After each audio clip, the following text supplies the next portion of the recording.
ਸੈਂਟਾਨੈਲਾ ਮੰਡੇਰਾ ਦੇ ਵਿੱਚ ਲੋਕੇਸ਼ਨ ਨੇ। ਕਾਲ ਨਿੰਮਾ ਸਹੋਤਾ 209-277-0113। ਨਾਲ ਹੀ Chicago pizza with the twist, ਜਿਨ੍ਹਾਂ ਕੋਲ ਹਰ ਤਰ੍ਹਾਂ ਦਾ veg non veg Indian style pizza ਤੁਸੀਂ ਆਰਡਰ ਕਰ ਸਕਦੇ ਹੋ। ਪੀਜ਼ਾ ਆਰਡਰ ਕਰਨ ਦੇ ਲਈ ਲੋਕੇਸ਼ਨ ਦੀ ਜਾਣਕਾਰੀ ਲਈ ਵੈਬਸਾਈਟ ਵਿਜ਼ਿਟ ਕਰੋ chicagopizzatwist.com।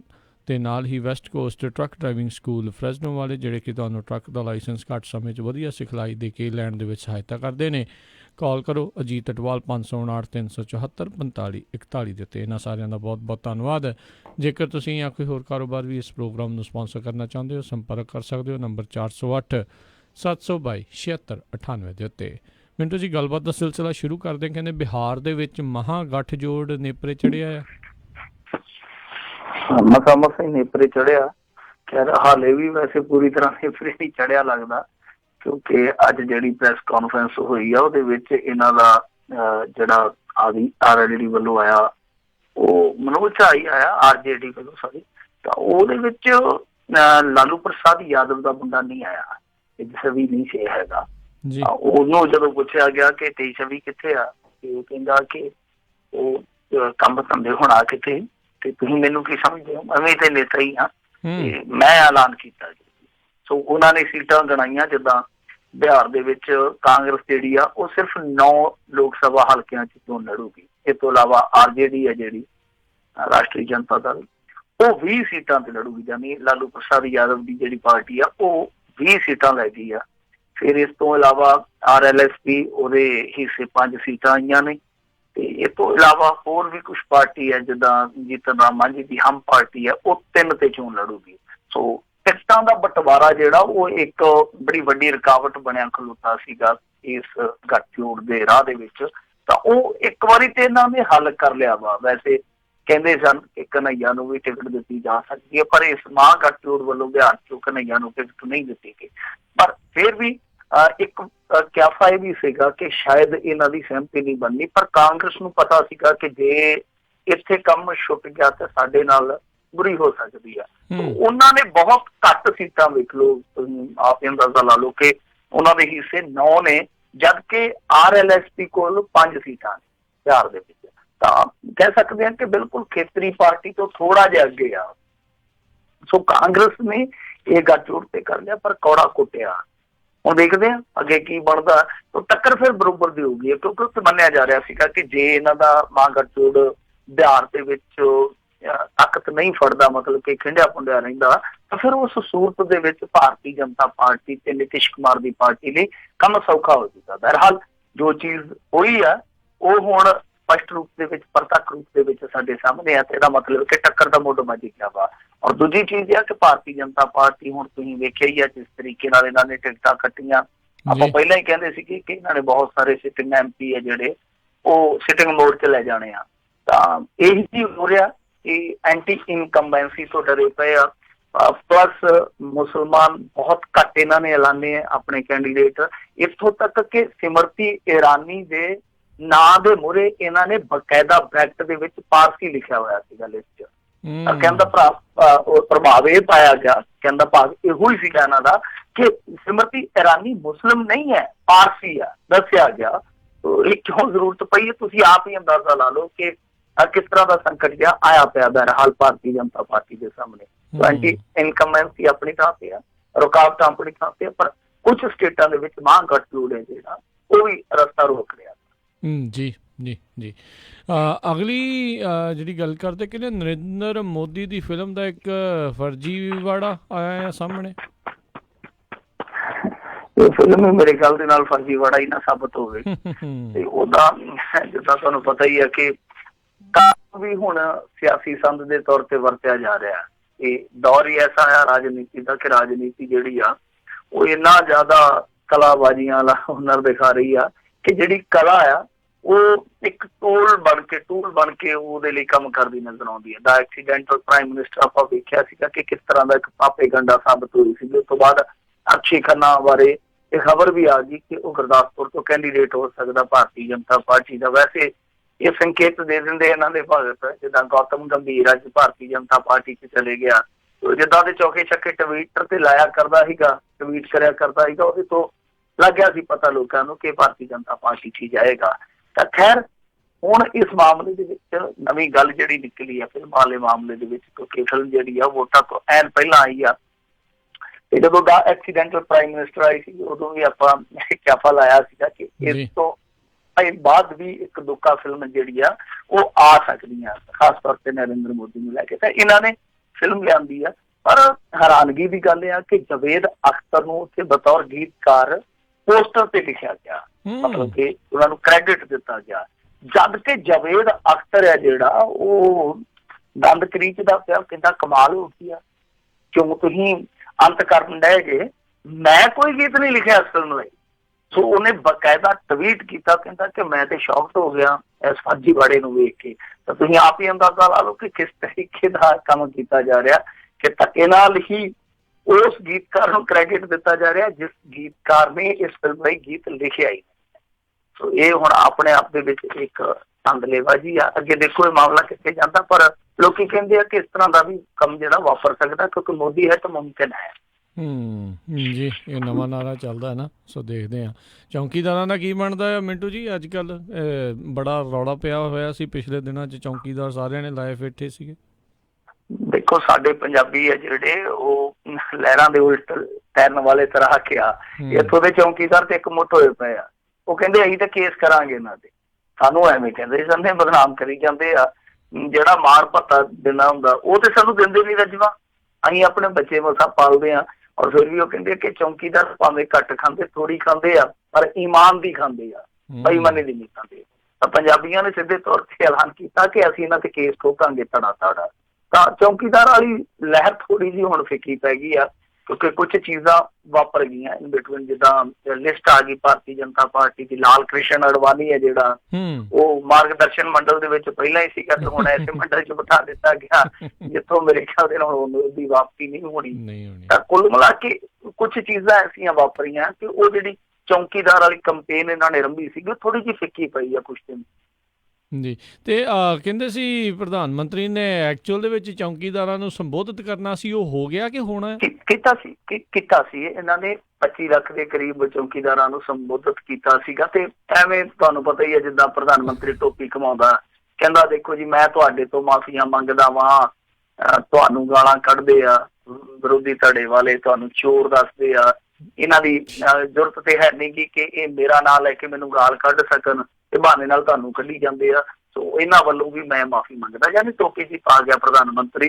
ਤੇ ਹੁਣ ਫੇਰ ਦੱਸਦੇ ਆ ਕਿ ਮਾਰਚ ਮਹੀਨੇ ਦੇ ਅੰਤ ਦੇ ਵਿੱਚ ਫਿਰ ਇੱਕੋ ਵਾਰੀ 500 ਥਾਵਾਂ ਤੇ ਇਹਨਾਂ ਨੇ ਚੌਂਕੀਦਾਰਾਂ ਨਾਲ ਚਰਚਾ ਕਰਨੀ ਹੈ। ਯਾਨੀ ਉਹੀ ਜਿਵੇਂ ਚਾਹੇ ਪਰ ਚਰਚਾ ਹੋ ਗਿਆ ਸੀਗਾ ਨਾ ਪ੍ਰੋਗਰਾਮ ਇਹਨਾਂ ਦਾ ਸ਼ੁਰੂ, ਕਿ ਆ ਤਾਂ ਸੀਗਾ ਉਹ ਜਿਹੜਾ ਮਨੀ ਸ਼ੰਕਰ ਅਈਅਰ ਹੈ, ਉਹਨੇ ਕਾਂਗਰਸ ਦਾ ਬੇੜਾ ਬੜਾ ਗਲਤ ਕੀਤਾ, ਬੜੀ ਵਾਰੀ ਕੀਤਾ।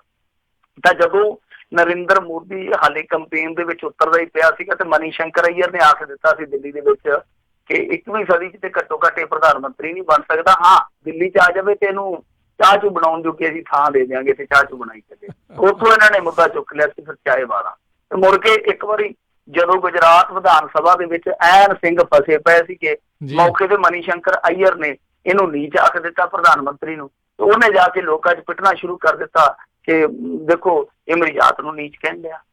ਉਦੋਂ ਵੀ ਬਾਜੀ ਪਲਟ ਗਈ ਸੀ। ਤਾਂ ਐਤਕੀ ਵੀ ਇਹਨਾਂ ਨੇ ਟੋਪੀ ਕਮਾਈ ਆ, ਪਰ ਉਹ ਚੌਂਕੀਦਾਰ ਜਿਹੜੇ ਸਮਝਦੇ ਆ ਕਿ ਅਸਲ ਦੇ ਵਿੱਚ ਸਾਡੀ ਜ਼ਿੰਦਗੀ ਕੀ ਆ, ਔਰ ਇਹ ਜਿਹੜੇ ਚੌਂਕੀਦਾਰ ਨਾਂ ਦੇ ਅੱਗੇ ਚੌਂਕੀਦਾਰ ਲਾਈ ਬੈਠੇ ਆ, ਇਹ ਕਰੋੜ ਦੀ ਗੱਡੀ 'ਚ ਘੁੰਮਣ ਵਾਲੇ ਆ, ਲੱਖਾਂ ਦੇ ਸੂਟ ਪਾਉਂਦੇ ਆ, ਲੱਖਾਂ ਦੇ ਬੂਟ ਪਾਉਂਦੇ ਆ, ਇਹ ਨਾਂ ਦੇ ਚੌਂਕੀਦਾਰ ਆ। ਅਸਲ ਚੌਂਕੀਦਾਰਾਂ ਨੂੰ ਪਤਾ ਕਿ ਚੌਂਕੀਦਾਰਾ ਕੀ ਹੁੰਦਾ।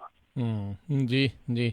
ਤੇ ਵੈਸੇ ਕਿਸੇ ਹੋਰ ਨਿਊਜ਼ ਚੈਨਲ ਨੇ NDTV ਦੇ ਤਾਂ ਮੈਂ ਦੇਖਿਆ ਸੀ ਮਾੜਾ ਜਿਹਾ ਵੀ ਉਹ ਚੌਂਕੀਦਾਰਾਂ ਦੀ ਸਥਿਤੀ ਬਿਆਨ ਕਰਦਾ ਸੀ, ਕਿਸੇ ਹੋਰ ਨਿਊਜ਼ ਚੈਨਲ ਨੇ ਦਿਖਾਇਆ ਉੱਥੇ ਵੀ ਕੀ ਐਕਚੁਅਲ 'ਚ ਸਥਿਤੀ ਹੈ ਚੌਂਕੀਦਾਰਾਂ ਦੀ? ਨਹੀਂ ਬਿਲਕੁਲ ਸਾਰਿਆਂ ਨੇ ਬਹੁਤ ਮੀਡੀਆ ਹਾਊਸ ਜਿਹੜੇ ਹੈਗੇ ਇਸ ਤਰ੍ਹਾਂ ਦੇ ਜਿਨ੍ਹਾਂ ਨੇ ਗਰਾਊਂਡ ਜ਼ੀਰੋ ਤੇ ਜਾ ਕੇ ਇਹਨਾਂ ਦੇ ਨਾਲ ਗੱਲਬਾਤ ਕੀਤੀ, ਪ੍ਰਿੰਟ ਮੀਡੀਆ ਨੇ ਆਪ ਗੱਲਬਾਤ ਕੀਤੀ ਹੈ। ਤਾਂ ਮੇਰੇ ਖਿਆਲ ਦੇ ਨਾਲ ਇਹ ਠੀਕ ਹੋਇਆ।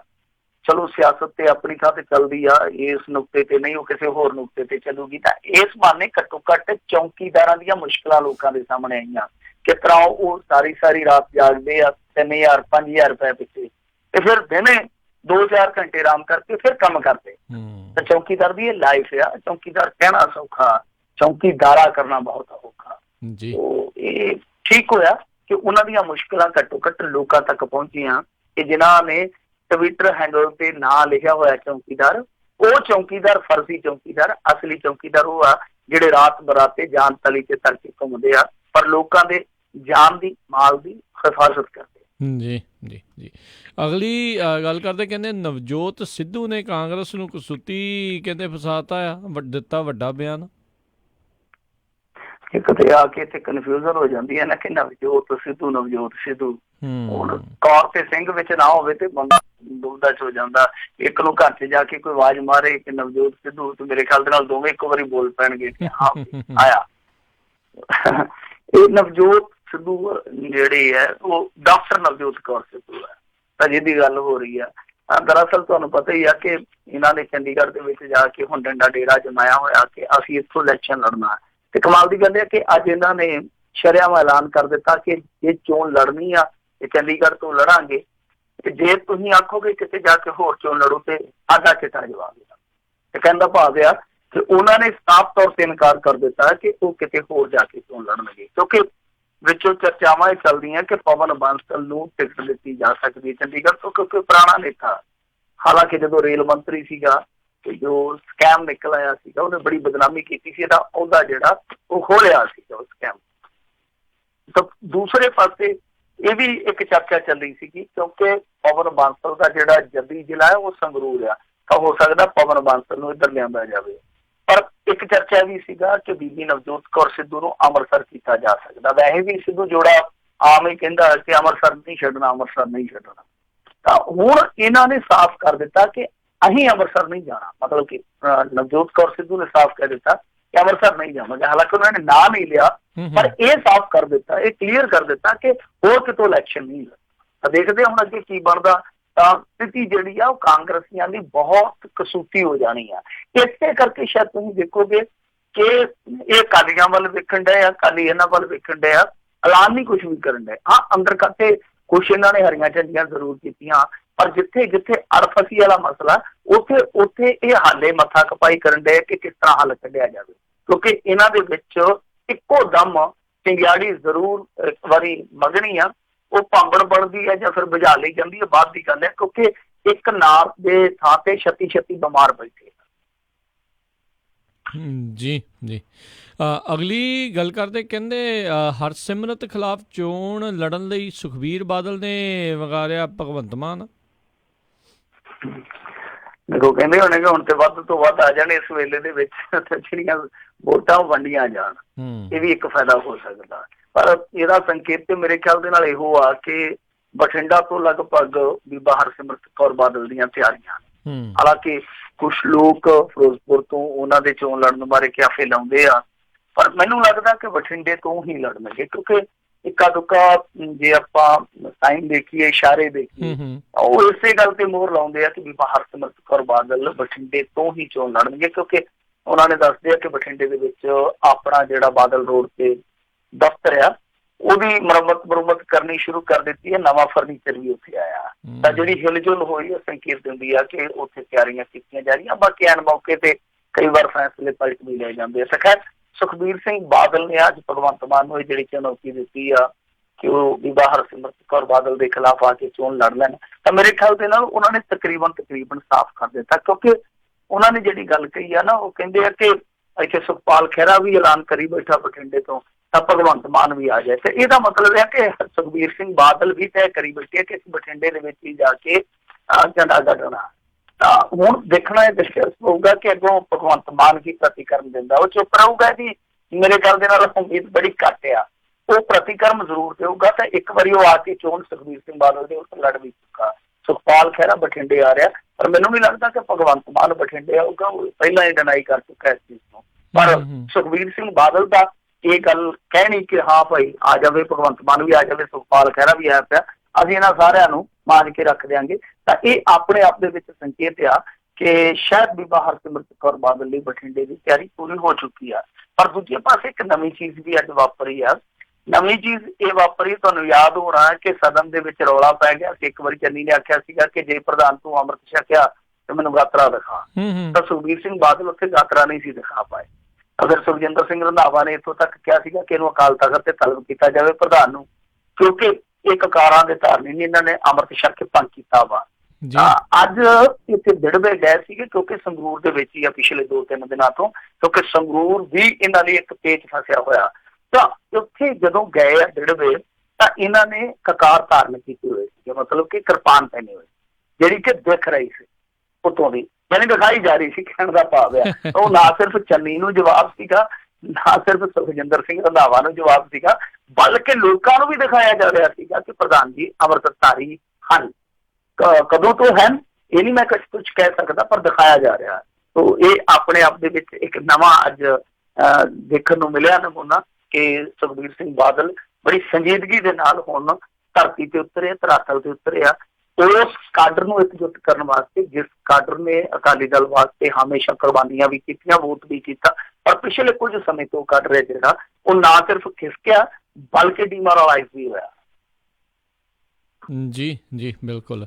ਸੋ ਕਿਤੇ ਨਾ ਕਿਤੇ ਆਪਾਂ ਇਹੀ ਕਹਿ ਸਕਦੇ ਹਾਂ ਵੀ ਅਕਾਲੀ ਦਲ ਹੁਣ ਜਿਹੜੀ ਪੰਥਕ ਰਾਜਨੀਤੀ ਵਿੱਚ ਜਿਹੜੇ ਜ਼ਿਆਦਾ ਸਰਗਰਮੀ ਜਿਹੜੀ ਦਿਖਾਉਣਗੇ, ਕਿਉਂਕਿ ਹਾਂ ਤੁਸੀਂ ਕਹਿ ਸਕਦੇ ਹੋ, ਕਿਉਂਕਿ ਇਹਨਾਂ ਦਾ ਇੱਕ ਬਿਆਨ ਤੁਸੀਂ ਨੋਟ ਕਰਿਓ ਕਿ ਜਿਹੜਾ ਇਹਨਾਂ ਨੇ ਕਿਹਾ ਕਿ ਅਸੀਂ ਕਿਸੇ ਵੀ ਡੇਰੇ ਤੇ ਨਹੀਂ ਜਾਵਾਂਗੇ ਕਿਉਂਕਿ ਅਸੀਂ ਪੰਥ ਦੀ ਨੁਮਾਇੰਦਾ ਜਮਾਤ ਆ।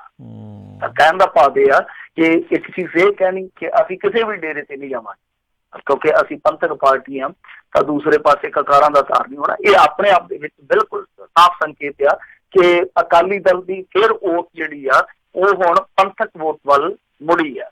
ਜੀ, ਤੇ ਕੀ ਤੁਹਾਨੂੰ ਮਿੰਟੂ ਜੀ ਲੱਗਦਾ ਹੈ ਵੀ ਜਿਹੜਾ ਵਹਿਬਲ ਕਲਾਂ ਕਾਂਡ, ਕੋਟਕਪੂਰਾ, ਇਹ ਸਾਰੇ ਜਿਹੜੇ ਗੋਲੀ ਕਾਂਡ ਹੋਏ, ਬੇਅਦਬੀ ਦੇ ਜਿਹੜੇ ਕਾਂਡ ਹੋਏ ਆ, ਉਹਨਾਂ ਸਾਰਿਆਂ ਦੇ ਵਿੱਚੋਂ ਇਹ ਆਪਣੀ ਪੰਥਕ ਦਿਖਾ ਕੇ ਨਿਕਲ ਸਕਦੇ ਨੇ ਬਾਹਰ, ਜਾਂ ਕੁਛ ਚੋਂ ਗੇਨ ਕਰ ਸਕਣਗੇ? ਨਹੀਂ, ਤੁਸੀਂ ਇੱਕ ਚੀਜ਼ ਵੇਖੋ ਨਾ, ਇਹਨਾਂ ਨੂੰ ਤਾਂ SIT ਕੱਢਣ ਡਈ ਆ ਮੇਰੇ ਖਿਆਲ ਦੇ ਨਾਲ। ਜੇ SIT ਨੇ ਜਿਹੜਾ ਬਿਆਨ ਦਿੱਤਾ ਉੱਥੇ ਜਾ ਕੇ ਕੋਰਟ ਦੇ ਵਿੱਚ, ਜਿਹਦੀ ਆਪਾਂ ਚਰਚਾ ਵੀ ਕੱਲ ਕੀਤੀ ਆ, ਜੇ ਤੁਸੀਂ ਉਹਨੂੰ ਚਿੱਠੋਗੇ ਚੰਗੀ ਤਰ੍ਹਾਂ ਤੇ ਉਹਦਾ ਸਿੱਟਾ ਕੀ ਨਿਕਲਦਾ? ਕਿਉਂਕਿ ਉਹ ਕਹਿ ਰਹੇ ਕਿ ਪੁਲਿਸ ਨੇ ਬਿਨਾਂ ਪਰਮਿਸ਼ਨ ਤੋਂ ਗੋਲੀ ਚਲਾਈ ਆ, ਯਾਨੀ ਕਿਸੇ ਦੀ ਪਰਮਿਸ਼ਨ ਨਹੀਂ ਲਈ। ਤਾਂ ਫਿਰ ਅਕਾਲੀ ਦਲ ਕੀ ਕਹੂਗਾ ਕਿ ਦੇਖੋ ਜੀ, ਜਦੋਂ ਇਹਨਾਂ ਨੇ ਕਿਸੇ ਤੇ ਅਫਸਰ ਦੀ ਪਰਮਿਸ਼ਨ ਨਹੀਂ ਲਈ ਤਾਂ ਫਿਰ ਹੋਮ ਮਿਨਿਸਟਰ ਦੀ ਵੀ ਪਰਮਿਸ਼ਨ ਨਹੀਂ ਲਈ ਹੋਊਗੀ, ਚੀਫ ਮਿਨਿਸਟਰ ਦੀ ਫਿਰ ਪਰਮਿਸ਼ਨ ਕਿੱਧਰੋਂ ਆ ਗਈ?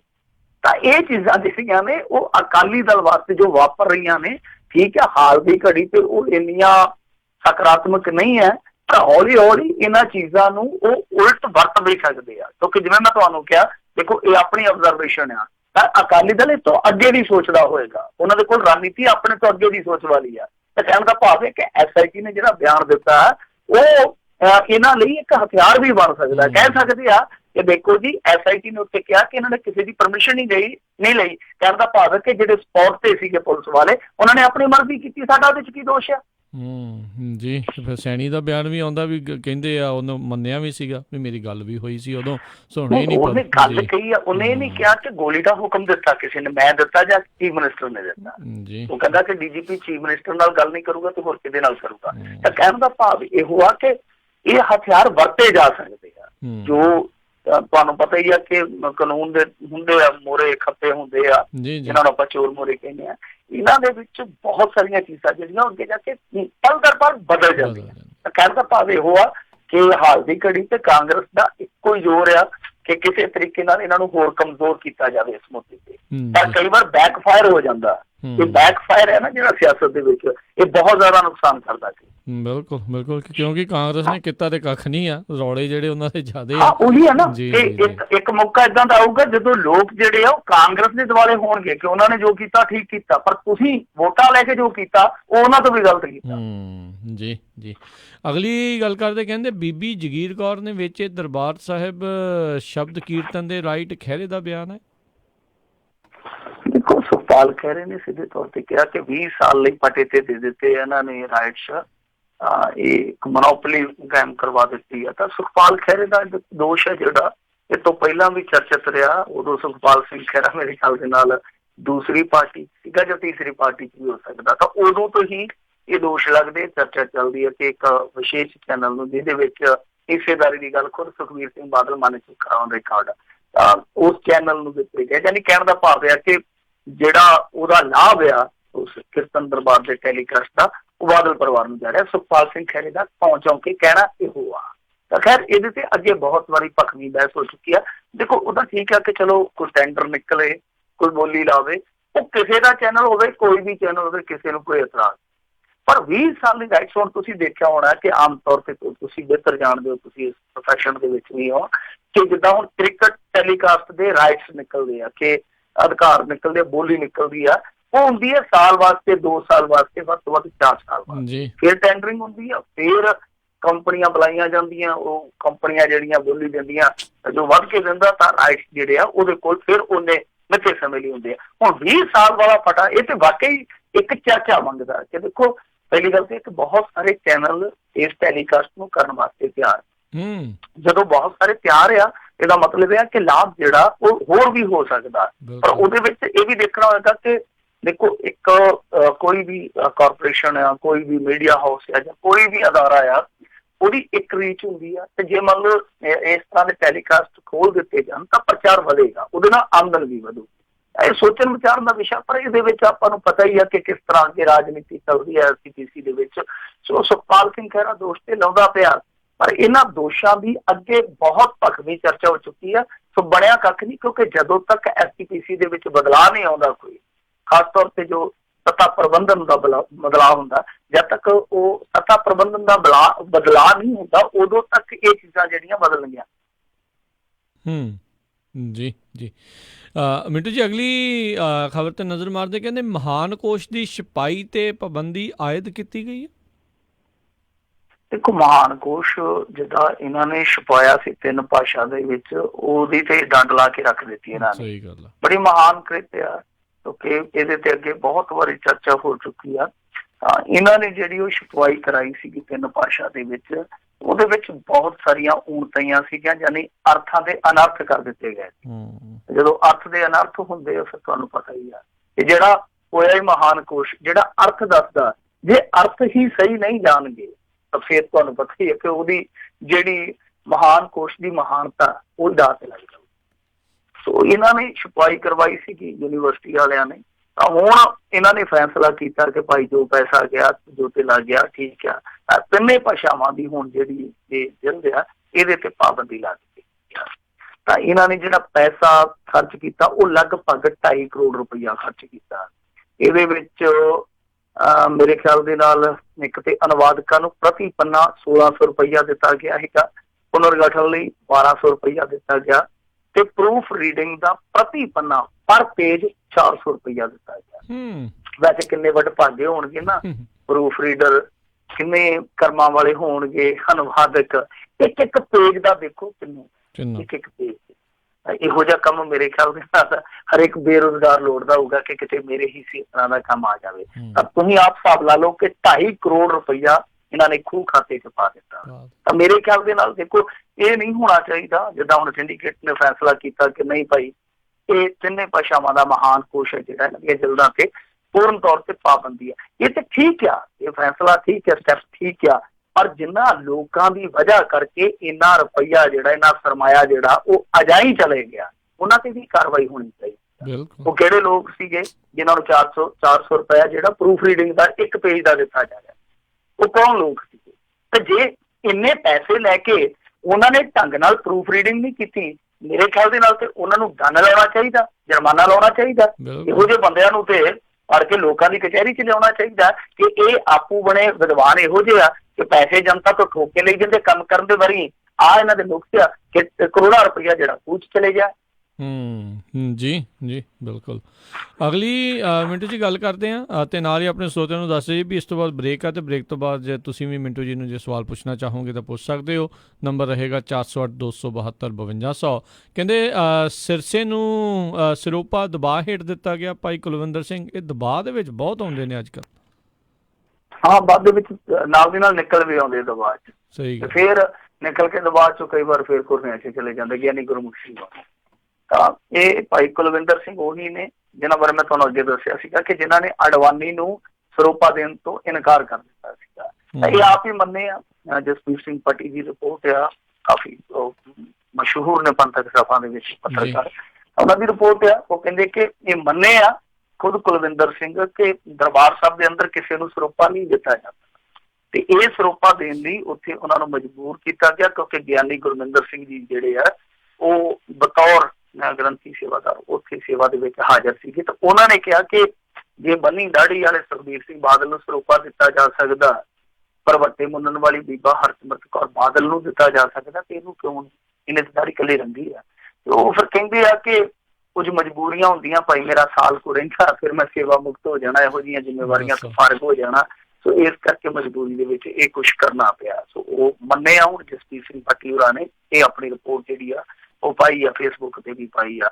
ਤਾਂ ਖੈਰ ਇਹ ਇੱਕ ਮੌਕਾ ਨਹੀਂ ਹੈ। ਆਪਾਂ ਜੇ ਦੇਖੀਏ ਪਿਛਲੇ ਸਮੇਂ ਕਿੰਨੇ ਵਿਵਾਦ ਹੋਏ ਆ, ਜਿੱਦਾਂ ਪ੍ਰਕਾਸ਼ ਸਿੰਘ ਬਾਦਲ ਨੂੰ ਬਲਵੀਰ ਸਿੰਘ ਹੋਰਾਂ ਨੇ ਸਰੋਪਾ ਦੇਣ ਤੋਂ ਇਨਕਾਰ ਕਰ ਦਿੱਤਾ ਸੀ, ਬਾਅਦ ਦੇ ਵਿੱਚ ਉਹਨਾਂ ਦੇ ਨਾਲ ਕੀ ਹੋਇਆ। ਫਿਰ ਥੋੜਾ ਸਮਾਂ ਪਹਿਲਾਂ ਬਾਬਾ ਬਲਜੀਤ ਸਿੰਘ ਗਿਆ ਸੀਗਾ ਦਾਦੂਵਾਲ, ਇਹ ਜਦੋਂ ਉੱਥੇ ਗਿਆ ਤੇ ਇਹਨੂੰ ਪਤਾਸਿਆਂ ਦਾ ਪ੍ਰਸਾਦ ਦੇ ਦਿੱਤਾ ਸੀਗਾ ਤੇ ਸਿਹਰਾ ਦੇ ਦਿੱਤਾ ਸੀਗਾ। ਉਸ ਬੰਦੇ ਨਾਲ ਜਿਹਨੇ ਦਿੱਤਾ ਸੀਗਾ, ਜਿਹੜੇ ਸੇਵਾਦਾਰ ਨਾਲ, ਸਿਰਫ ਮੁੜ ਕੇ ਇਹਨਾਂ ਨੇ ਕੀਤੀ, ਉਹ ਤੁਹਾਨੂੰ ਸਾਰਿਆਂ ਨੂੰ ਪਤਾ ਹੀ ਹੈ ਕਿ ਕਿਵੇਂ ਉਹਦਾ ਤਬਾਦਲਾ ਕੀਤਾ ਗਿਆ ਸੀ, ਕਿਵੇਂ ਧਮਕੀਆਂ ਦਿੱਤੀਆਂ। ਸੋ ਕਹਿਣ ਦਾ ਭਾਵ ਇਹ ਆ ਕਿ ਜਿਸ ਤਰੀਕੇ ਨਾਲ ਇਹ ਚੀਜ਼ਾਂ ਨਿਕਲ ਕੇ ਆਉਂਦੀਆਂ ਬਾਹਰ, ਬਹੁਤ ਖਤਰਨਾਕ ਚੱਲਣ ਹੈ, ਬਹੁਤ ਖਤਰਨਾਕ ਰੁਝਾਨ ਆ। ਕਿਉਂਕਿ ਜੇ ਇੱਥੇ ਭੇਦਭਾਵ ਹੋਏਗਾ, ਇੱਥੇ ਮਰਿਆਦਾ ਤਾਕਤ ਲੱਗੇਗੀ ਦਰਬਾਰ ਸਾਹਿਬ ਵਰਗੀ ਪਾਵਨ ਜਗ੍ਹਾ ਦੇ ਵਿੱਚ, ਤਾਂ ਫਿਰ ਇਹ ਚੀਜ਼ ਠੀਕ ਨਹੀਂ ਹੈ। ਇਹ ਠੀਕ ਕਿਸ ਤਰ੍ਹਾਂ ਹੋ ਸਕਦੀ ਆ, ਉਹ ਆਪਾਂ ਨੂੰ ਸਾਰਿਆਂ ਨੂੰ ਪਤਾ ਹੀ ਆ ਕਿ ਜੇ ਰਾਜਨੀਤੀ ਹੈ ਜਿਹੜੀ ਉਹ ਇੱਕ ਹੱਦ ਨਿਸ਼ਚਿਤ ਕਰ ਲਵੇ ਕਿ ਇੱਥੋਂ ਤੱਕ ਧਰਮ ਦੇ ਵਿੱਚ ਜਾਣਾ, ਉਹ ਇੱਕ ਲੀਕ ਮਾਰ ਲਵੇ ਕਿ ਆਹ ਸਾਡੀ ਹੱਦ ਆ, ਮਰਿਆਦਾ ਦੇ ਵਿੱਚ ਅਸੀਂ ਦਖਲ ਨਹੀਂ ਦੇਣਾ, ਪਰੰਪਰਾਵਾਂ ਦੇ ਵਿੱਚ ਅਸੀਂ ਦਖਲ ਨਹੀਂ ਦੇਣਾ, ਜਿੱਥੇ ਛਵੀ ਦਾ ਸਵਾਲ ਹੈ ਉੱਥੇ ਅਸੀਂ ਜਾ ਕੇ ਦਖਲ ਨਹੀਂ ਦੇਣਾ, ਤਾਂ ਇਹ ਚੀਜ਼ ਠੀਕ ਹੋ ਸਕਦੀ ਹੈ। ਨਹੀਂ ਤੇ ਫਿਰ ਆਹ ਚੀਜ਼ਾਂ ਜਿਹੜੀਆਂ ਉਹ ਰਹਿ ਕੇ ਸਾਹਮਣੇ ਆਉਣਗੀਆਂ। ਕਿਉਂਕਿ ਕੈਪਟਨ ਅਮਰਿੰਦਰ ਸਿੰਘ ਆਵੇ ਤੇ ਉਹਨੂੰ ਕਹਿ ਦੇਣਾ ਕਿ ਦਾੜੀ ਰੰਗਦਾ, ਤੈਨੂੰ ਨਹੀਂ ਸਰੋਪਾ ਦੇਣਾ। ਜੇ ਬਲਵੰਤ ਸਿੰਘ ਰਾਮੂਵਾਲੀ ਆਵੇ ਤੇ ਕਹਿਣ ਕਿ ਭਾਈ ਤੂੰ ਦਿਹਾੜੀ ਰੰਗਦਾ, ਤੈਨੂੰ ਨਹੀਂ ਸਰੋਪਾ ਦੇਣਾ। ਪਰ ਜੇ ਮਨਜਿੰਦਰ ਸਿੰਘ ਸਿਰਸਾ ਆ ਜਾਵੇ, ਜਿਹਦੀ ਸ਼ਿਕਾਇਤ ਹਾਲੇ ਕਾਲ ਤੱਕ ਤੇ ਪੈਂਡਿੰਗ ਪਈ ਆ, ਉਹਨੂੰ ਕਹਿ ਦੇਣ ਕਿ ਸਰੋਪਾ ਮਜਬੂਰੀ ਚ ਦੇਣਾ ਪਿਆ, ਤਾਂ ਤੁਸੀਂ ਆਪ ਹੀ ਸਮਝੋ ਕਿ ਗੁਰੂ ਘਰ ਦਾ ਪ੍ਰਬੰਧਨ ਕਿਹੋ ਜਿਹੇ ਹੱਥਾਂ ਦੇ ਵਿੱਚ ਆ। ਜੀ ਬਿਲਕੁਲ, ਰੱਬ ਦੀ ਕਚਹਿਰੀ ਤੋਂ ਡਰਦੇ ਨਹੀਂ ਆ ਜੀ, ਇਹੀ ਗੱਲ ਰਹਿ ਗਈ ਆ।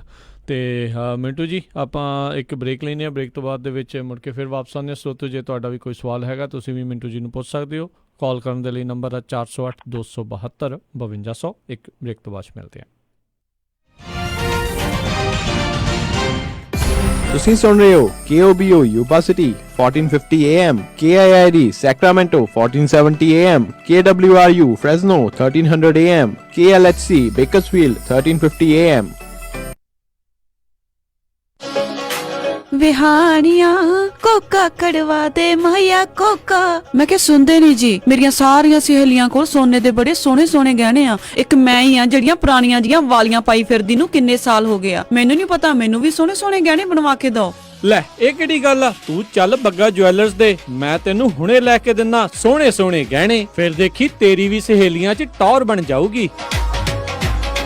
ਬੱਗਾ ਜੁਐਲਰਸ ਸੈਕਰਾਮੈਂਟੋ, ਜਿੱਥੋਂ ਖਰੀਦ ਸਕਦੇ ਹੋ ਵਿਆਹ ਸ਼ਾਦੀਆਂ ਲਈ ਖੂਬਸੂਰਤ ਗਹਿਣੇ ਤੇ ਨਾਲ ਹੀ ਸੋਨੇ ਦੇ ਬਦਲੇ ਕੈਸ਼ ਵੀ ਲੈ ਸਕਦੇ ਹੋ। ਵਿਆਹ ਸ਼ਾਦੀ ਜਾਂ ਕਿਸੇ ਵੀ ਇਵੈਂਟ ਤੇ ਡੈਕੋਰੇਸ਼ਨ ਵੀ ਕਰਦੇ ਹਨ ਤੇ ਹਰ ਤਰ੍ਹਾਂ ਦੇ ਕਸਟਮ ਗਹਿਣੇ ਤਿਆਰ ਕਰਵਾ ਸਕਦੇ ਹੋ। ਹੋਰ ਜਾਣਕਾਰੀ ਲਈ ਕਾਲ ਕਰੋ ਜੌਨੀ ਜੀ ਨੂੰ 9169128842 916 912 8842। ਪਤਾ ਨੋਟ ਕਰੋ 6930 65th street number 115 Chinatown supermarket Sacramento. Phone number 916 912 8842 9169128842। Bagga jewellers Sacramento. ਮੇਰੀ ਫੈਮਿਲੀ 'ਚ ਡਾਇਬੀਟੀਜ਼ ਤੇ ਕੈਂਸਰ ਦੀ ਪ੍ਰੋਬਲਮ ਹੈ, ਕਿਤੇ ਮੈਨੂੰ ਤਾਂ ਨਹੀਂ ਹੋ ਜੂ। ਮੇਰਾ ਬੀਪੀ ਤੇ ਕੋਲੇਸਟ੍ਰੋਲ ਹਾਈ ਰਹਿੰਦਾ ਹੈ, ਡਰ ਲੱਗਦਾ ਹੀ ਆ ਕਿਤੇ ਹਾਰਟ ਅਟੈਕ ਹੀ ਨਾ ਹੋ ਜਾਵੇ। ਮੇਰਾ ਜੋੜਾਂ ਦਾ ਦਰਦ ਵੱਧਦਾ ਹੀ ਜਾਂਦਾ ਹੈ, ਕਿਤੇ ਗੋਡੇ ਨਾ ਬਦਲਾਣੇ ਪੈ ਜਾਣ। ਚਿੰਤਾ ਨਾ ਕਰੋ, ਐਡਵਾਂਸ ਜੀਨੋਮਿਕਸ ਦੇ ਡਾਕਟਰ ਨਿਸ਼ਾ ਡੋਗਰਾ ਤੇ ਇਹਨਾਂ ਦੀ ਕੁਆਲੀਫਾਈਡ ਟੀਮ ਤੁਹਾਨੂੰ ਇਹਨਾਂ ਸਾਰੀਆਂ ਬਿਮਾਰੀਆਂ ਦੇ ਬਚਾਅ ਲਈ ਤੁਹਾਡੀ ਮਦਦ ਕਰ ਸਕਦੇ ਹਨ। ਜੀਨ ਟੈਸਟਿੰਗ ਰਾਹੀਂ ਬਿਮਾਰੀ ਦੀ ਜੜ ਤੱਕ ਪਹੁੰਚ ਕੇ ਪਰਮਾਨੈਂਟਲੀ ਠੀਕ ਕਰਨਗੇ। ਇਹਨਾਂ ਸਭ ਬਿਮਾਰੀਆਂ ਦੇ ਇਲਾਜ ਦੇ ਲਈ ਇਹ 5 ਫ੍ਰੀ ਸੈਮੀਨਾਰ ਕੈਲੀਫੋਰਨੀਆ 'ਚ ਕਰ ਰਹੇ ਹਨ। ਸੈਕਰਾਮੈਂਟੋ 23 ਮਾਰਚ ਸ਼ਾਮੀ 5:30 ਵਜੇ, 24 ਮਾਰਚ ਮਿਲਪੀਟਸ ਵਿਖੇ ਦੁਪਹਿਰ 1 ਵਜੇ, ਫ੍ਰੀਮੌਂਟ ਦੁਪਹਿਰ 5:30 ਵਜੇ, 29 ਮਾਰਚ ਮੋਡੈਸਟੋ ਸ਼ਾਮੀ 5:30 ਵਜੇ, ਸੈਨ ਹੋਜ਼ੇ 31 ਮਾਰਚ ਦੁਪਹਿਰ 1 ਵਜੇ। ਸੈਮੀਨਾਰਸ ਦੇ ਵਿੱਚ ਰਜਿਸਟਰ ਕਰਨ ਦੇ ਲਈ ਕਾਲ 419 699 0626 4196990626 ਜਾਂ WhatsApp ਨੰਬਰ 604 518 4148। ਐਡਵਾਂਸ ਜੀਨੋਮਿਕਸ ਦੇ ਡਾਕਟਰ ਨਿਸ਼ਾ ਡੋਗਰਾ। ਸਤਿ ਸ੍ਰੀ ਅਕਾਲ ਮੈਡਮ ਜੀ, ਪਤਾ ਲੱਗਾ ਸੀ ਤੁਹਾਡੇ ਬੱਚੇ ਦਾ ਵਿਆਹ, ਮੈਂ ਸੋਚਿਆ ਵੀ ਜਾ ਕੇ ਪਤਾ ਕਰੀਏ। ਲਿਖਾਓ ਕੀ ਰਿਕੁਆਇਰਮੈਂਟ ਹੈ? ਹਾਂਜੀ ਦੇਖੋ 1300 ਤੋਂ 1400 ਤੱਕ ਦੀ ਸਾਡੀ ਗੈਦਰਿੰਗ ਹੋਏਗੀ। ਐਨੀ? ਤੇ ਪਾਰਟੀ ਹਾਲ ਮੈਨੂੰ ਬਿਲਕੁਲ ਨਵਾਂ ਨਕੋਰ ਚਾਹੀਦਾ। ਅੱਛਾ ਜੀ। ਤੇ ਫੂਡ ਦੀ ਕੁਆਲਿਟੀ ਨਾਲ ਪਲੀਜ਼ ਕੋਈ ਕੰਪਰੋ ਨਹੀਂ ਚਾਹੀਦਾ। ਅੱਛਾ ਜੀ। ਤੇ ਡੈਕੋਰੇਸ਼ਨ ਜਿਹੜੀ ਉਹ ਬਿਲਕੁਲ ਲਾਜਵਾਬ ਹੋਵੇ। ਅੱਛਾ ਜੀ। ਐਂਡ ਮੋਰ ਓਵਰ ਇੰਨੀ ਕੁ ਗੈਦਰਿੰਗ ਆ ਤਾਂ ਪਾਰਕਿੰਗ ਸਪੇਸ ਵੀ ਖੁੱਲੀ ਹੋਣੀ ਚਾਹੀਦੀ ਆ। ਚੰਗਾ ਫਿਰ ਮੈਡਮ ਜੀ ਮੈਂ ਤੇ ਚੱਲਦਾ। ਹੁਣ ਤੁਸੀਂ ਕਿੱਥੇ ਚੱਲੇ? ਇੰਨਾ ਵੱਡਾ ਕੰਮ ਸਾਡੇ ਕੋਲੋਂ ਨਹੀਂ ਸੰਭਿਆ ਜਾਣਾ। ਮਿਰਾਜ ਫॉर ਯੂ ਵਾਲੇ ਰਾਜਾ ਸਿੰਘ ਨੂੰ ਫੋਨ ਕਰ ਲਓ। ਮਿਰਾਜ ਬੈਂਕਟ ਹਾਲ ਜਿਨ੍ਹਾਂ ਕੋਲ ਨੇ 2 ਬੈਂਕਟ ਹਾਲ 300 ਤੇ 1000 ਦੀ ਕੈਪੈਸਿਟੀ ਵਾਲੇ। ਮਿਰਾਜ ਬੈਂਕਟ ਹਾਲ ਜਿਨ੍ਹਾਂ ਕੋਲ ਹੈ ਨੰਬਰ 1 ਕੇਟਰਿੰਗ ਇਨ ਟਾਊਨ, ਬੈਸਟ ਸਵੀਟਸ ਤੇ ਤੁਹਾਡੇ ਫੰਕਸ਼ਨ ਲਈ best ambience. For more information call Raja Singh 9168656659 या परमप्रीत सिंह डड्डी 6615103143। ਹਾਂਜੀ ਕੀ ਗੱਲ ਇਮਾਨਦਾਰ ਤਸੱਲੀ ਬਖਸ਼ ਟਰੱਕ ਸਿਖਾਉਣ ਵਾਲਾ ਨਹੀਂ ਮਿਲ ਰਿਹਾ? ਫਿਕਰ ਨਾਟ, ਮੇਰਾ ਵੀ ਇਹੀ ਹਾਲ ਸੀ, ਪਰ ਹੁਣ ਮੈਂ north west truck driving school ਵੱਲੋਂ ਦਵਾਇਆ ਹੋਇਆ ਕਮਰਸ਼ੀਅਲ ਡਰਾਈਵਿੰਗ ਲਾਇਸੈਂਸ ਲੈ ਕੇ ਪੂਰਾ ਅਮਰੀਕਾ ਹੀ ਗਾ ਲਿਆ। ਤੁਸੀਂ ਵੀ ਟਰੱਕ ਸਿੱਖਣ ਦੇ ਲਈ ਅੱਜ ਹੀ ਕਾਲ ਕਰੋ north west truck driving school ਵਾਲਿਆਂ ਨੂੰ 530 777 6737। ਇਹ ਤੁਹਾਨੂੰ ਬਹੁਤ ਹੀ ਵਧੀਆ ਤਰੀਕੇ ਦੇ ਨਾਲ ਆਟੋਮੈਟਿਕ ਟਰੱਕ ਅਤੇ 6 ਤੋਂ 10 ਸਪੀਡ ਵਾਲਾ ਟਰੱਕ ਚਲਾਉਣਾ ਸਿਖਾਉਂਦੇ ਨੇ, ਉਹ ਵੀ ਸਿਰਫ $1250 ਦੇ ਵਿੱਚ, ਤੇ ਨਾਲ ਹੀ ਜੌਬ ਪਲੇਸਮੈਂਟ ਦੀ ਪੂਰੀ ਗਾਰੰਟੀ ਵੀ ਦਿੰਦੇ ਹਨ। ਆਊਟ ਆਫ ਸਟੇਟ ਵਾਲੇ ਵਿਦਿਆਰਥੀਆਂ ਦੇ ਲਈ $1450, ਜਿਸ ਵਿੱਚ ਇਹ ਤੁਹਾਨੂੰ ਪਿਕਅਪ ਵੀ ਕਰਦੇ ਹਨ ਅਤੇ ਰਹਿਣ ਅਤੇ ਖਾਣ ਦਾ ਪ੍ਰਬੰਧ ਵੀ ਹੋਵੇਗਾ, ਤੇ ਟਰੱਕ ਚਲਾਉਣ ਵੇਲੇ ਰਿਪੇਅਰ ਅਤੇ ਮੇਨਟੇਨੈਂਸ ਦੇ ਵਿੱਚ ਵੀ ਤੁਹਾਡੀ ਹੈਲਪ ਕਰਦੇ ਹਨ। 24/7 ਟੋਇੰਗ ਸਰਵਿਸ ਅਵੇਲੇਬਲ। ਨੰਬਰ 5303002356। ਇਸ ਮੌਕੇ ਦੇ ਉੱਤੇ ਟਰੱਕ ਡਰਾਈਵਰ ਵੀ ਹਾਇਰ ਕਰ ਰਹੇ ਹਨ, ਸੋ ਟਰੱਕ ਸਿੱਖਣ ਦੇ ਲਈ, ਜੌਬ ਦੇ ਲਈ ਅੱਜ ਹੀ ਕਾਲ ਕਰੋ north west truck driving school 530 751 51 15 530 751 5115 north west truck driving school. Jugni Jugni तेरी जुगनी अल्लाह बिस्मिल्ला तेरी जुगनी जुगनी कत दी चरखा ना लेंदी साईं दा। सत श्री अकाल दोस्तों, मैं तुहाडा अपना लखविंदर वडाली ते तुसीं सुन रहे हो पंजाबी रेडियो यूएसए।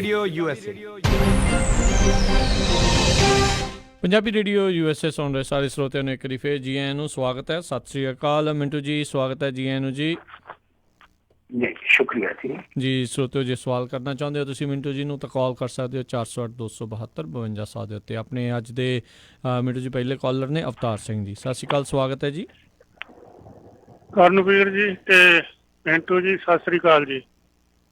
ਸਤਿ ਸ੍ਰੀ ਅਕਾਲ ਜੀ ਸਰਦਾਰ ਸਾਹਿਬ। ਮਿੰਟੂ ਜੀ ਮੇਰਾ ਸਵਾਲ ਇਹ ਆ ਕਿ ਪੰਜਾਬ ਦੇ ਵਿੱਚ ਜੋ ਮਹਾ ਗੱਠਜੋੜ ਬਣ ਰਿਹਾ ਸੀਗਾ 3-4 ਪਾਰਟੀਆਂ ਦਾ, ਉਹ ਨਹੀਂ ਬਣ ਸਕਿਆ। ਨਿੱਕੀ ਨਿੱਕੀ ਗੱਲ ਤੇ ਜੇ ਕੰਪਰੋਮਾਈਜ਼ ਨਹੀਂ ਕਰ ਸਕਦੇ ਤੇ ਜੇ ਕਿਤੇ ਰੱਬ ਨਾ ਕਰੇ ਇਹਨਾਂ ਦੀ ਸਰਕਾਰ ਬਣ ਜਾਵੇ ਤੇ ਸਰਕਾਰ ਚਲਾ ਸਕਦੇ ਆ, ਕਿਉਂਕਿ ਮੇਰੇ ਹਿਸਾਬ ਦੇ ਨਾਲ ਕਿ ਸਾਨੂੰ ਜੇ ਪਰਿਵਾਰ ਨੂੰ ਵੀ ਇਕੱਠਾ ਰੱਖਣ ਦੇ ਲਈ ਨਾ ਕਈ ਵਾਰੀ ਕਈਆਂ ਗੱਲਾਂ ਦੇ ਵਿੱਚ ਕੰਪਰੋਮਾਈਜ਼ ਕਰਨਾ ਪੈਂਦਾ। ਜੇ ਇੱਕ ਸੀਟ ਤੇ ਵੀ ਇਹਨੇ ਕੰਪਰੋਮਾਈਜ਼ ਕਰ ਸਕਦੇ ਤਾਂ ਆਪਾਂ ਨੂੰ ਤਾਂ ਕੀ ਆਸ ਰੱਖਾਂਗੇ ਕਿ ਇਹ ਸਰਕਾਰ ਚਲਾ ਲੈਣਗੇ? ਇਹਨਾਂ ਦੇ ਬਾਰੇ ਥੋੜਾ ਜਿਹਾ ਆਪਣੇ ਵਿਚਾਰ ਦਿਓ ਭਾਜੀ, ਸੁਣ ਲੈਣ ਦਿਓ। ਜੀ ਜੀ ਬਿਲਕੁਲ। ਜੇ ਆਪਾਂ ਦੇਖੀਏ ਪੰਜਾਬ ਦੇ ਲੋਕਾਂ ਦੀ ਚਾਹਤ ਕੀ ਆ, ਲੋਕ ਇਹੋ ਹੀ ਚਾਹੁੰਦੇ ਆ ਕਿ ਬਹੁਤ ਹੋ ਗਿਆ, ਸਾਨੂੰ ਦੋਨਾਂ ਹੀ ਰਵਾਇਤੀ ਸੰਗਠਨਾਂ ਤੋਂ ਨਿਰਾਸ਼ਾ ਮਿਲੀ ਆ। ਹੁਣ ਕਿਤੇ ਤੋਂ ਜ਼ਿਆਦਾ ਮਿਲੀ ਆ, ਕਿਤੇ ਤੋਂ ਥੋੜਾ ਮਿਲੀ ਆ, ਮੈਂ ਉਸ ਚੱਕਰ 'ਚ ਨਹੀਂ ਪੈਂਦਾ। ਪਰ ਜੇ ਤੁਸੀਂ ਇੱਕ ਹੰਭੇ ਹੋਏ ਬੰਦੇ ਤੋਂ, ਝੰਬੇ ਹੋਏ ਬੰਦੇ ਤੋਂ ਪੁੱਛੋਗੇ, ਉਹ ਕਹਿੰਦਾ ਕਿ ਬਸ ਹੋ ਗਈ, ਅੱਤ ਹੋ ਗਈ ਆ, ਹੁਣ ਕੋਈ ਤੀਜਾ ਘਰ ਵੇਖਾਂਗੇ। ਪਰ ਕਮਾਲ ਦੀ ਗੱਲ ਇਹ ਆ ਕਿ ਤੀਜੇ ਧਿਰ ਦੇ ਵਜੋਂ ਜਿਹੜੇ ਲੋਕ ਆਏ ਉਹ ਨਹੀਂ ਸੰਭਾਲ ਸਕੇ ਆਪਣੇ ਆਪ ਤੋਂ ਬਾਅਦ, ਫਿਰ ਚੌਥਾ ਆ ਗਿਆ, ਪੰਜਵਾਂ ਆ ਗਿਆ, ਛੇਵਾਂ ਆ ਗਿਆ। ਪਰ ਲੋਕ ਫਿਰ ਵੀ ਤੀਜੇ ਬਦਲ ਦੀ ਤਲਾਸ਼ ਦੇ ਵਿੱਚ ਹੈ। ਪਰ ਤੀਜਾ ਬਦਲ ਰਲ ਕੇ ਚੱਲਣ ਦੀ ਥਾਂ ਤੇ, ਜਿਵੇਂ ਤੁਸੀਂ ਆਖਿਆ, ਉਹ ਗਲ ਕੇ ਚੱਲੀ ਜਾਂਦੇ ਆ। ਤਾਂ ਇਹ ਆਪਣੇ ਆਪ ਹੀ, ਜਿਵੇਂ ਕਹਿ ਲਈਏ ਨਾ ਕਿ ਨੰਗੇ ਹੋਣਾ ਕਿਸੇ ਚੀਜ਼ ਦਾ, ਆਪਣੇ ਆਪ ਹੀ ਇਹ ਸਾਰੀਆਂ ਚੀਜ਼ਾਂ ਆਪਣੀਆਂ ਲੋਕਾਂ ਦੇ ਸਾਹਮਣੇ ਰੱਖ ਰਹੇ ਆ। ਹਾਲਾਂਕਿ ਜਿੱਦਾਂ ਹੁਣ ਤੁਸੀਂ ਦੇਖੋਗੇ ਕਿ ਅਨੰਦਪੁਰ ਸਾਹਿਬ ਸੀਟ ਦਾ ਮਸਲਾ ਸੀਗਾ, ਮੰਨ ਲਓ ਵੈਸੇ ਤੇ ਮੇਰੇ ਖਿਆਲ ਦੇ ਨਾਲ ਸੁਖਪਾਲ ਸਿੰਘ ਖਹਿਰਾ ਜਾਂ ਭਗਵੰਤ ਮਾਨ ਆ ਜਾਂ ਕੁਛ ਵੀ ਆ, ਇਹਨਾਂ ਦੇ ਆਪਣੇ ਨਿੱਜੀ ਹੋ ਸਕਦੇ ਆ, ਵਿਚਾਰਕ ਵਖਰੇਵੇਂ ਹੋ ਸਕਦੇ ਆ, ਸਿਆਸੀ ਵਖਰੇਵੇਂ ਹੋ ਸਕਦੇ ਆ। ਪਰ ਜੇ ਤੁਸੀਂ ਕਹਿੰਦੇ ਹੋ ਕਿ ਪੰਜਾਬ ਬਚਾਉਣਾ, ਤਾਂ ਫਿਰ ਤੁਹਾਨੂੰ, ਜਿਵੇਂ ਤੁਸੀਂ ਕਿਹਾ ਕਿ ਠੀਕ ਹੈ, ਤੁਹਾਨੂੰ ਛੋਟੀਆਂ ਮੋਟੀਆਂ ਜੇ ਕੁਰਬਾਨੀਆਂ ਕਰਨੀਆਂ ਪੈਣ, ਤਿਆਗ ਕਰਨੇ ਪੈਣ, ਛੋਟੇ ਛੋਟੇ ਦਾਅਵੇ ਛੱਡਣੇ ਪੈਣ, ਤੇ ਠੀਕ ਆ। ਪਰ ਰੌਲਾ ਤੇ ਇੱਕ ਇਹ ਆ ਕਿ ਦੇਖੋ, ਜੇ ਤੁਸੀਂ ਇਸ ਫਾਰਮੂਲੇ ਤੇ ਵੀ ਸਹਿਮਤ ਨਹੀਂ ਹੋਏ, ਜਿੱਦਾਂ ਟਕਸਾਲੀਆਂ ਦੇ ਨਾਲ ਮੈਂ ਉਦਾਹਰਨ ਲੈ ਰਿਹਾ, ਵੈਸੇ ਤੇ ਸਾਰੇ ਇਹ ਪਾਟੋ ਤਾਂ ਆਪਣਾ ਸ਼ਿਕਾਰ ਆ, ਕਿ ਤੁਸੀਂ ਇੱਕ ਹੋਰ ਫਾਰਮੂਲਾ ਕੱਢ ਸਕਦੇ ਸੀਗੇ ਕਿ ਘੱਟੋ ਘੱਟ ਲੋਕ ਨਿਰਾਸ਼ ਨਾ ਹੁੰਦੇ। ਤੇ ਉਦਾਹਰਨ ਦੇ ਤੌਰ ਤੇ ਅਨੰਦਪੁਰ ਸਾਹਿਬ ਦੀ ਜਿਹੜੀ ਸੀਟ ਸੀਗੀ ਉੱਥੇ ਤੁਸੀਂ ਇੱਕ ਦੂਜੇ ਦੇ ਉਲਟ ਚਲੇ ਜਾਂਦੇ, ਬੇਸ਼ੱਕ ਚਲੇ ਜਾਂਦੇ, ਪਰ ਦੂਸਰੀਆਂ 12 ਜਿਹੜੀਆਂ ਸੀਟਾਂ ਸੀ ਘੱਟੋ ਘੱਟ ਉੱਥੇ ਆ ਜਾਂਦੇ। ਤਾਂ ਇਸ ਤਰ੍ਹਾਂ ਦਾ ਕੋਈ ਰਸਤਾ ਕੱਢਿਆ ਜਾਣਾ ਚਾਹੀਦਾ ਸੀਗਾ। ਤੇ ਠੀਕ ਆ, ਤੁਹਾਡੀਆਂ ਆਪੋ ਆਪਣੀਆਂ ਜਿਹੜੀਆਂ ਹੈਗੀਆਂ ਨੇ ਮਫਾਦਬੰਦੀਆਂ ਨੇ ਤੁਹਾਡੀਆਂ ਜਿਹੜੀਆਂ, ਉਹ ਠੀਕ ਰਹਿਣ ਆਪਣੇ ਥਾਂ ਤੇ, ਪਰ ਜਿਹੜੇ ਲੋਕ ਬਦਲ ਦੀ ਤਲਾਸ਼ ਦੇ ਵਿੱਚ ਆ ਔਰ ਇੱਕ ਵੱਜਵਾਂ ਇੱਕ ਨਰੋਆ ਜਿਹੜੇ ਬਦਲ ਤਲਾਸ਼ਦੇ ਆ, ਉਹਨਾਂ ਦੀਆਂ ਭਾਵਨਾਵਾਂ ਦਾ ਖਿਆਲ ਵੀ ਤੇ ਰੱਖਣਾ ਚਾਹੀਦਾ ਸੀ। ਮੇਰੇ ਖਿਆਲ ਦੇ ਨਾਲ ਜੋ ਇਹ ਲੀਡਰਸ਼ਿਪ ਆ, ਠੀਕ ਹੀ ਕੀਤਾ ਇਸ ਲੀਡਰਸ਼ਿਪ, ਕਿਉਂਕਿ ਇਹਨਾਂ ਦੇ ਵਿੱਚ ਉਹ ਸ਼ਾਇਦ ਹਾਲੇ ਕਾਬਲੀਅਤ ਨਹੀਂ ਹੈਗੀ ਕਿ ਇਹ ਲੋਕਾਂ ਦੇ ਨਾਲ ਜਾ ਕੇ ਧਰਾਤਲ ਤੇ ਖੜ ਸਕ ਕੇ ਰਾਜਨੀਤੀ ਕਰ ਸਕਣ। ਜੀ ਅਗਲੇ ਕਾਲਰ ਨੇ ਮਨਜੀਤ ਸਿੰਘ ਜੀ। ਸਤਿ ਸ਼੍ਰੀ ਅਕਾਲ ਮਨਜੀਤ ਸਿੰਘ ਜੀ। ਹਾਂਜੀ ਹੈਲੋ ਜੀ। ਹਾਂਜੀ ਕੀ ਸਵਾਲ? ਸਤਿ ਸ਼੍ਰੀ ਅਕਾਲ ਜੀ। ਮੇਰੇ 2-3 ਕੁਐਸਚਨ ਨੇ। ਇੱਕ ਤਾਂ ਜਿਹੜੇ ਟਕਸਾਲੀ ਕੀ ਵਾਕਈ ਗੁਰੂ ਨੂੰ ਸਮਰਪਿਤ ਪਿਓਰ ਨੇ, ਉਹ ਵੀ ਸਿਆਸਤਦਾਨ ਨੇ, ਰਣਜੀਤ ਸਿੰਘ ਬ੍ਰਹਮਪੁਰਾ ਵਾਲੇ? ਇਹ ਤਾਂ ਹੁਣ ਉਹੀ ਦੱਸ ਸਕਦੇ ਆ ਸਰਦਾਰ ਸਾਹਿਬ, ਮੈਂ ਤਾਂ ਕੀ ਦੱਸ ਸਕਦਾ। ਲੋਕਾਂ ਦੇ ਸਾਹਮਣੇ ਉਹਨਾਂ ਦੀ ਦਿੱਖ ਕੀ ਹੈ? ਦੂਜਾ ਜਿਹੜੀ ਗੱਲ ਇਹ ਹੈ, ਅਗਰ ਕੋਈ ਗਲਤ ਕੰਮ ਕਰ ਰਿਹਾ ਉਹਦਾ ਜਵਾਬ ਕਿਤੇ ਕਿਸੇ ਕੋਲ ਹੈ? ਸੁਪਰੀਮ ਕੋਰਟ ਕੋਲ, ਰਾਸ਼ਟਰਪਤੀ ਕੋਲ। ਹੁਣ ਜਿਹੜੇ ਮੈਂ ਦੇ ਸੁਰੇਸ਼ ਕੀ DGP ਸੁਰੇਸ਼ ਸੈਣੀ, ਇਹਨੇ ਇੰਨਾ ਕਤਲੇਆਮ ਕਰਵਾਇਆ, ਇੰਨੇ ਮੁੰਡੇ ਮਰਵਾਏ ਨੇ। ਜਿਸ ਵਕਤ DGP ਸੀ, ਅੱਤ ਚੁੱਕੀ ਸੀ, ਕੋਈ ਪੁੱਛ ਪਕੜ ਨਹੀਂ, ਕੋਈ ਇਹਨਾਂ ਨੂੰ ਮਤਲਬ ਉਸਦਾ ਹਿਸਾਬ ਲੈਣ ਵਾਲਾ ਨਹੀਂ। ਤੂੰ ਆਪਣੇ ਟਾਈਮ ਕਿੰਨੇ ਕਤਲ ਕਰਵਾਏ ਨੇ ਔਰ ਕਿਸ ਤਰ੍ਹਾਂ ਤੂੰ ਅੰਧੇਰ ਗੱਡੀ ਵਿਚਾਈ ਸੀ, ਅੱਜ ਆਪਣੇ ਆਪ ਨੂੰ ਸ਼ਰੀਫ ਬਣਦਾ ਜੀ। ਅਗਲਾ ਸਵਾਲ ਸੱਚ ਕਿਤੇ ਹੈਗਾ ਹਿੰਦੁਸਤਾਨ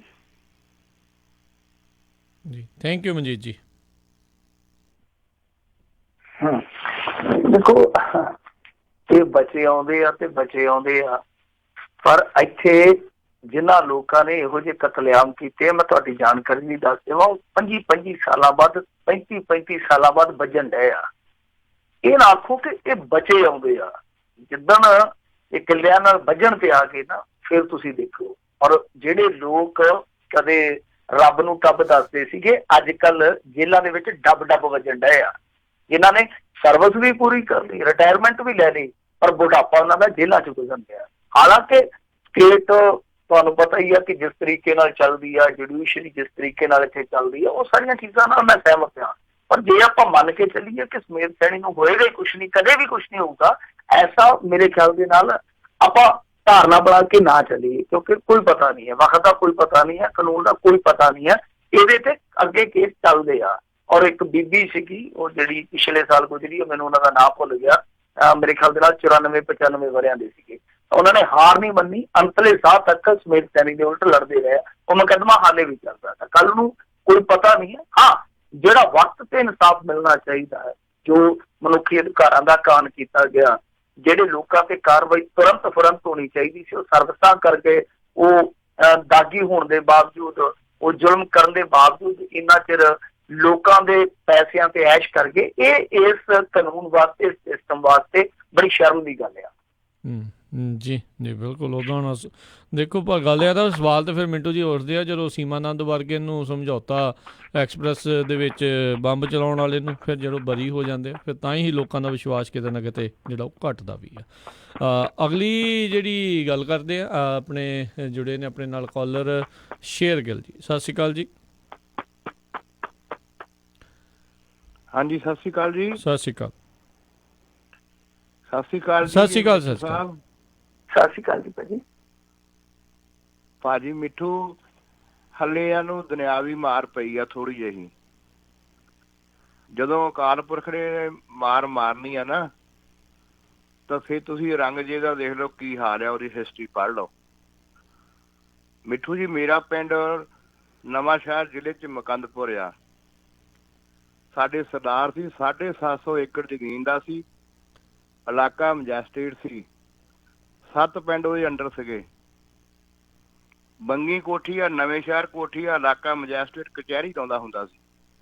ਅੱਜ ਕੱਲ੍ਹ ਉਹਦੀ ਤੀਜੀ ਪੀੜ੍ਹੀ ਅਮਰੀਕਾ ਔਰ ਕੈਨੇਡਾ ਆ ਕੇ ਰੋਟੀ ਖਾ ਰਹੀ ਆ। ਸਭ ਕੁਛ ਉਜੜ ਗਿਆ। ਉਹੀ ਹਾਲ ਇਹਨਾਂ ਦਾ ਹੋਣਾ ਆ। ਸਤਿ ਸ੍ਰੀ ਅਕਾਲ ਜੀ। ਸਤਿ ਸ਼੍ਰੀ ਅਕਾਲ ਜੀ।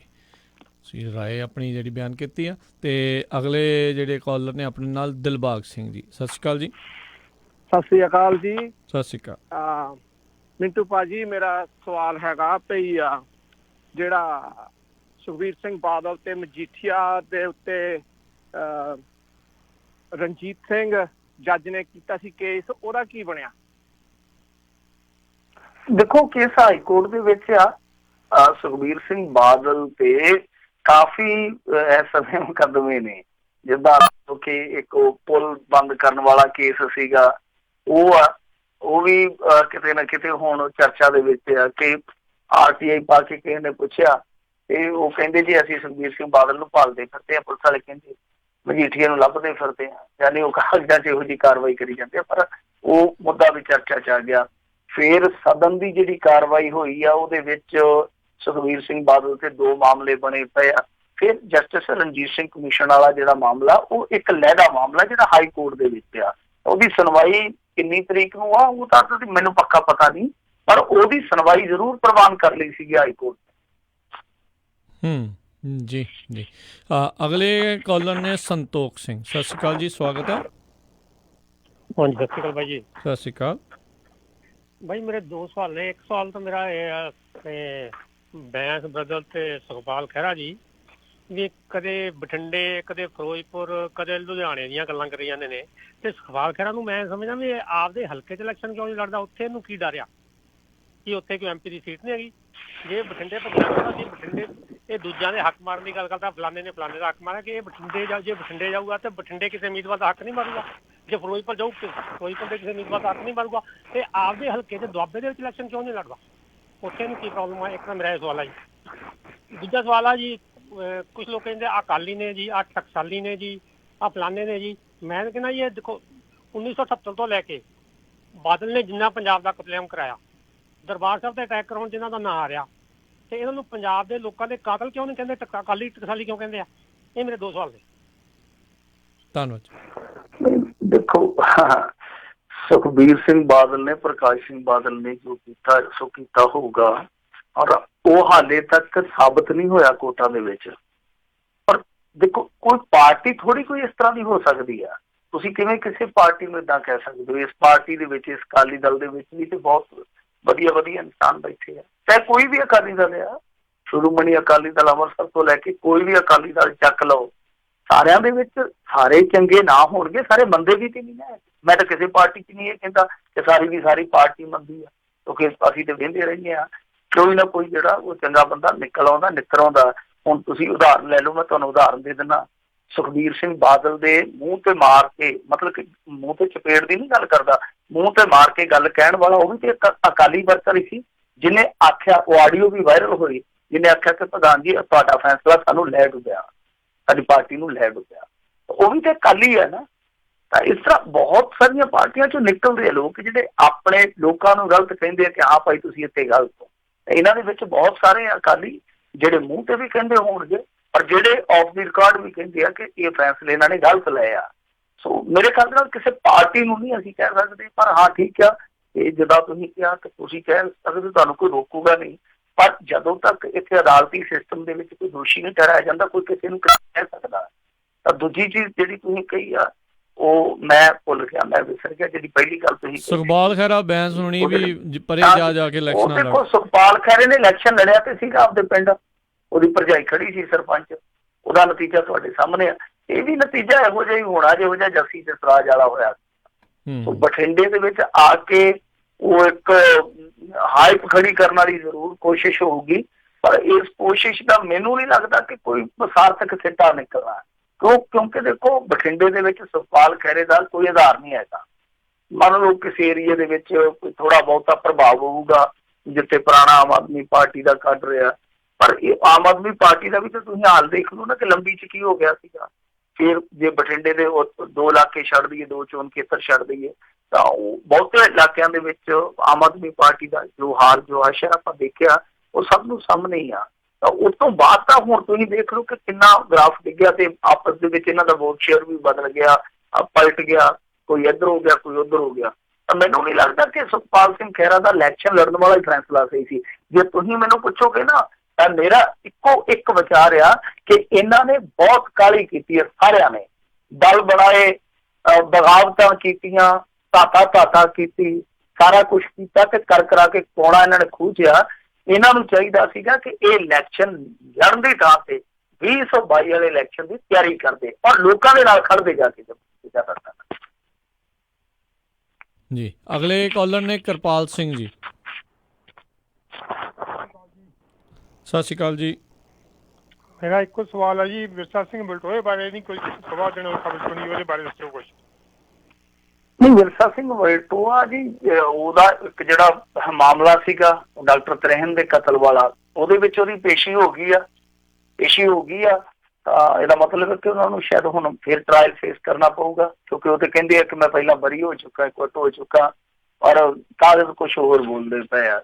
ਉੱਦਾਂ ਪਿੱਛੇ ਜੇ ਇੱਕ ਰੈਲੀ ਕੀਤੀ ਸੀਗੀ ਔਰ ਉਸ ਰੈਲੀ ਤੋਂ ਪਹਿਲਾਂ ਦਾ ਵੀ ਚਰਚਾ ਇਹ ਸੀਗਾ ਕਿ ਖਡੂਰ ਸਾਹਿਬ ਤੋਂ ਵਿਰਸਾ ਸਿੰਘ ਵਲਟੋਆ ਉਮੀਦਵਾਰ ਹੋ ਸਕਦਾ, ਲੋਕ ਸਭਾ ਦਾ ਉਮੀਦਵਾਰ ਹੋ ਸਕਦਾ ਸ਼੍ਰੋਮਣੀ ਅਕਾਲੀ ਦਲ ਬਾਦਲ ਦੀ ਟਿਕਟ ਤੋਂ, ਪਰ ਐਨ ਮੌਕੇ ਤੇ ਫਿਰ ਇਹਨਾਂ ਨੇ ਬੀਬੀ ਜਗੀਰ ਕੌਰ ਨੂੰ ਟਿਕਟ ਦੇ ਦਿੱਤੀ ਤੇ ਉਹ ਜਿਹੜੀ ਰੈਲੀ 'ਚ ਸ਼ਰਾਬ ਪੀਣ ਵਾਲਾ ਮਸਲਾ ਉਲਝਿਆ ਸੀਗਾ ਉਹਦੇ ਤੇ FIR ਵੀ ਦਰਜ ਹੋ ਗਈ ਆ। ਉਸ ਮਾਮਲੇ ਦੇ ਵਿੱਚ ਵਿਰਸਾ ਸਿੰਘ ਵਲਟੋਆ ਨੂੰ ਵੀ ਨੋਟਿਸ ਹੋਇਆ ਸੀਗਾ। ਵਿਰਸਾ ਸਿੰਘ ਵਲਟੋਆ ਸੁਰਖੀਆਂ ਦੇ ਵਿੱਚ ਤੇ ਹੈ, ਪਰ ਉਦਾਂ ਥੋੜਾ ਜਿਹਾ ਤੁਹਾਨੂੰ ਕਿਤੇ ਨਜ਼ਰ ਨਹੀਂ ਪਿਆ ਇਹਦੇ 'ਚ। ਮੇਰੇ ਖਿਆਲ ਦੇ ਨਾਲ ਨਾ ਵਲਟੋਆ ਸਾਹਿਬ ਦਾ ਕੋਈ ਦੋਸ਼ ਹੈ ਤੇ ਨਾ ਤੁਹਾਡਾ ਕੋਈ ਦੋਸ਼ ਹੈ, ਤੁਸੀਂ ਕਿਤੇ ਆਮੋ ਸਾਹਮਣਾ ਨਹੀਂ ਕਰ ਸਕੇ। ਤਾਂ ਵਿਰਸਾ ਸਿੰਘ ਵਲਟੋਆ ਜੀ ਲਗਾਤਾਰ ਸੁਰਖੀਆਂ 'ਚ ਉਹ ਸ਼ਰਾਬ ਵਾਲੀ ਜਿਹੜੀ ਖਬਰ ਹੈ ਉਹ ਇੱਥੇ ਬਹੁਤ ਅਖਬਾਰਾਂ ਦੇ ਵਿੱਚ ਲਗਾਤਾਰ ਛਪੀ ਰਹੀ ਹੈ ਜੀ।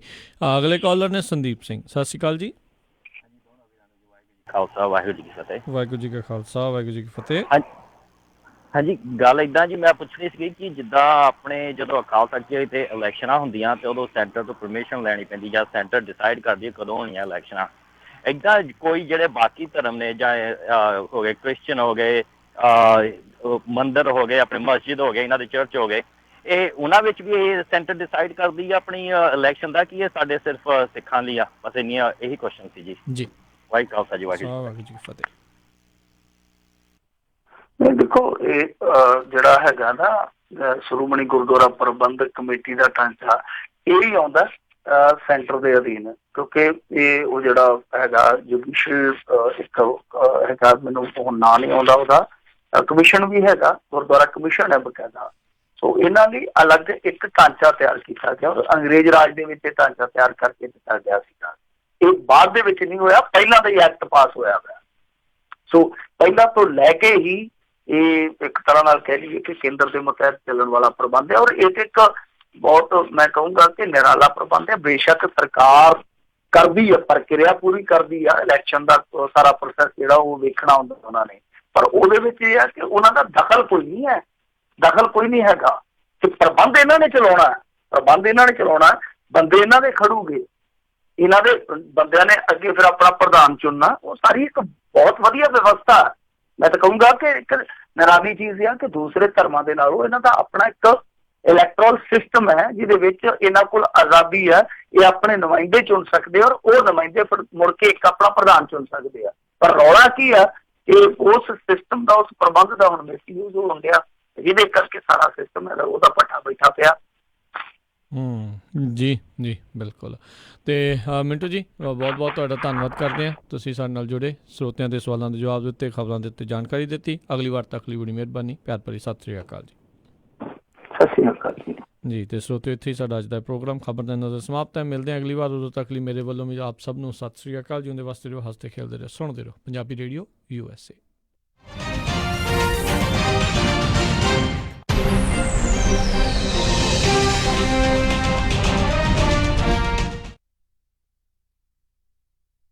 बरसात आइलैंड मार्केट, जिस दा पहला नाम खालसा फैब्रिक सी, खुल चुकिया है under new ownership. West Sacramento दा सब तो बड़ा इंडियन ग्रोसरी स्टोर इस 7 दिन खुले रहंदे हन।